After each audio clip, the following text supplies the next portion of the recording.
Hi, everybody. I'm back, and I just want to talk to you about skills you have that every employer needs. As you know, talk to teachers all the time, and there's just lots of trepidation around whether or not they're qualified or the concept that they are just a teacher.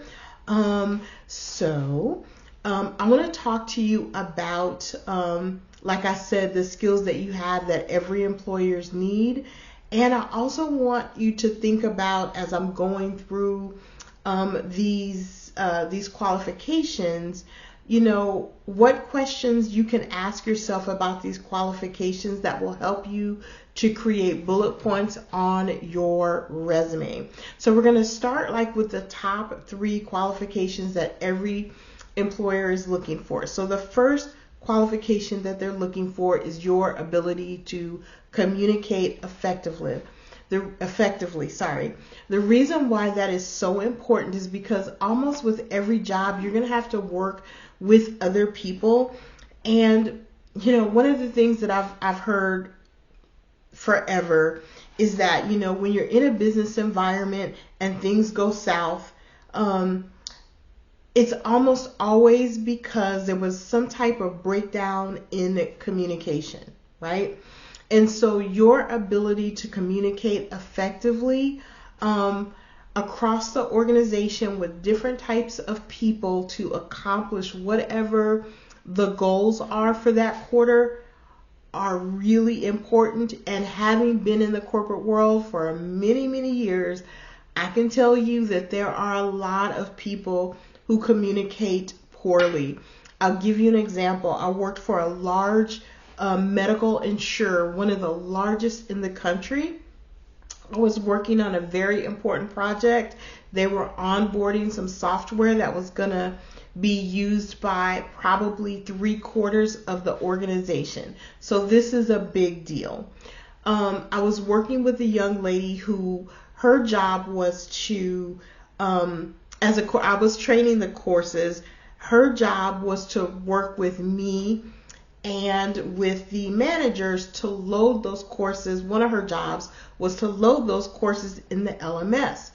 The problem was she was a nightmare to communicate with.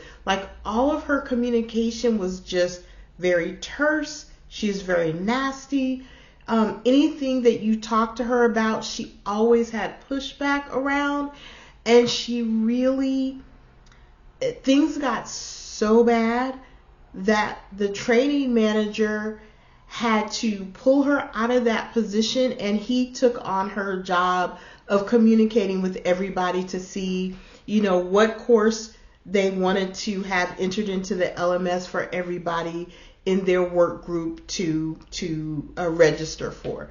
It was a nightmare for him. He had a million other things to do, but because this girl's communication skills were so poor, he had to allocate extra time in the evening to do her job. That is not okay. So that's just one example of why communication skills are so important. If you don't have them, you can really make everybody else's job much harder. And I could tell you stories all day long about that. All right. So when it comes to communication, some things that you want to consider when you're creating your bullet points to go on your resume, you want to talk about how you communicate. Do you communicate verbally or better or written better? Do you mostly communicate better one-on-one in groups? Do you communicate in the role as a presenter or as a facilitator or as a coach? So you really kind of want to get dialed in on giving some details around how you communicate with people. What is your role when you're communicating? The next thing that you want to think about is what type of written communication do you create? Just sit with that for a second. What kind of written communication do you create? Give yourself a moment to really think about that, and then think about what results do you get? What results do you get when you communicate, verbally, and what results do you get when you communicate in the written form? So when you're creating your bullet points, just think about that. And then the last thing that you can, kind of create a bullet point around when it comes to communication is like, who in the heck do you communicate with? Now, in the teaching world, you communicate with students, parents, admin staff, support staff, etc. So you want to go ahead and identify those groups, but if you can, try to translate who they are. So if you typically communicate with a student in the corporate world for the job that you are applying for, what would the role of student equate to in the corporate world? Maybe that is the employee. Maybe in the teaching world you communicate with admin staff. In the corporate world, what does that equate to? That could be a stakeholder or some type of manager. So go beyond just identifying who you communicate with. That's your first step. And then your second step is to look at that job description and see who they've identified that they would like you to communicate with in that role, and see if you can translate the people that you work with as a teacher with the people that you're going to work with in the corporate world, and create bullet points using that translated role. Gosh, I hope that made sense. That was a lot of words, but I think you got it, right? So that's one of the qualifications and skills that every employer wants you to have. And those are just a couple of ideas that you can use to start, building your bullet points that go on your resume. The second skill is partnering and collaboration, right?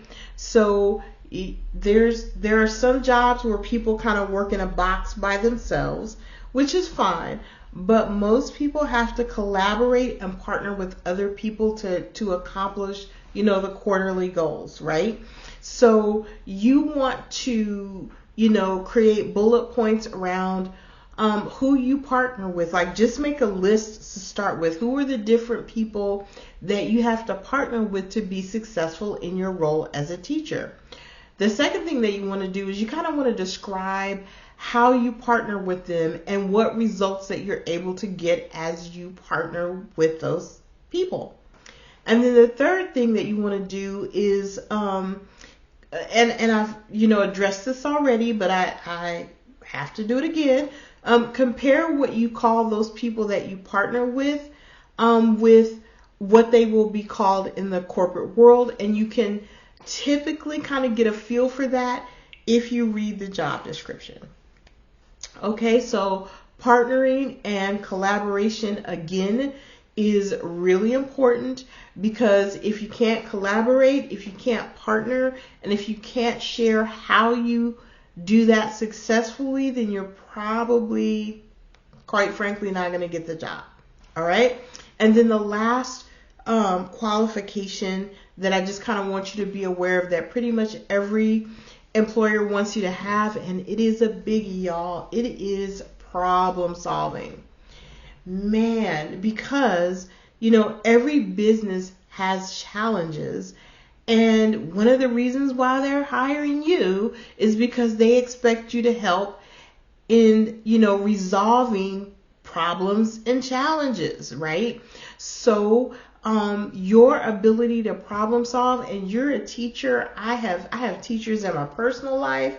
I already know you guys can do much with very little. Like, you make some stuff work, right? So I want you to start identifying what problems and challenges did you have as a teacher, and then how did you solve those problems, right? The next thing I want you to consider when you're making your bullet points is, at what level did you solve that problem? So when I speak to what level, were the problems like teacher to student level problems, or was it teacher to parent problems, or was it teacher to admin problems? At what level did you have problems that you solved? And then how did you solve them? What results were you able to get? and then look back on what you would have done differently. So this is so important. Most people go into an interview and they think, I have to be this bright, shiny penny and I have to tell them all the amazing things that I've done. And you do. But the other thing that you have to demonstrate for them is like some of your mistakes. And looking back, what would you have done differently? So make sure that you're also, we were talking about bullet points for your resume, but I just kind of wanted to slide in there also that, in terms of like your interview, it's going to be super important that you're able to speak to your mistakes and then just, talk about how you would do that differently today based on your experience. So those are like 3 of the qualifications that every employer is looking for. Those are a couple of ideas that I have for you in terms of how you can start thinking about those qualifications and build bullet points for yourself. I hope this was helpful to you, because one of the biggest one of the things that I do quite often with teachers that I'm working with like one-on-one on their resume is I help them build those bullet points. So I will take the job lead that you're looking for, I'll take your resume and the notes that I've made from our consultation, and I'll start building those bullet points, right? Because verbiage is pretty important. And then we get together and we clean up those bullet points so that they meet the expectation of the teacher. The teacher feels very comfortable that they can actually do the things that I've said that they could do on their resume. And so what we've just done in this video is kind of what I do in those meetings. I help to ask questions and frame things so that the person that I'm working with can kind of dig that out of their soul, so to speak, and we can get that down on the resume in writing. So again, I hope this was helpful. If you need help with your resume and you'd like to work with me one-on-one, I'm going to put the link for you to do that below. And we will, do a consult first.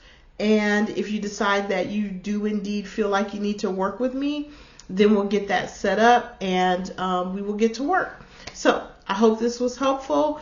And like I said, I'm going to wrap up and I will see you in next week's email. Thanks. Bye.